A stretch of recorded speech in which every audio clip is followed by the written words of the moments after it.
दोस्तों आज की इस वीडियो में हम आपको दुनिया के 5 नौजवान अमीर तरीन लोगों से वाकिफ करने वाले हैं। Number 5, Eva Maria Brown Ludic. इस 31 साल खातून का ताल्लुक जर्मनी से है, जो कि दुनिया के नौजवान अमीर तरीन लोगों में 5वें नंबर पर है। इनकी नेटवर्थ $1.3 बिलियन है। Number 4, Julio Mario Santo Domingo III।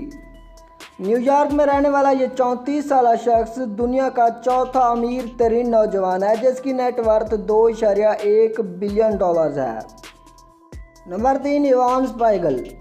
इनका ताल्लुक अमेरिका से है, जो 29 साल की उम्र में दुनिया के तीसरे अमीर तरीन शख्स हैं। इनकी नेटवर्थ $3.6 बिलियन है।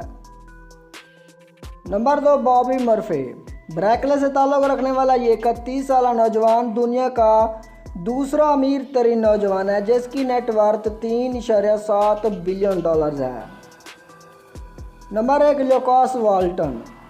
लुकास वाल्टन का ताल्लुक अमेरिका से है। ये 33 साल की उम्र में दुनिया के पहले अमीर तरीन नौजवान है, जिनकी दौलत $18.3 बिलियन है।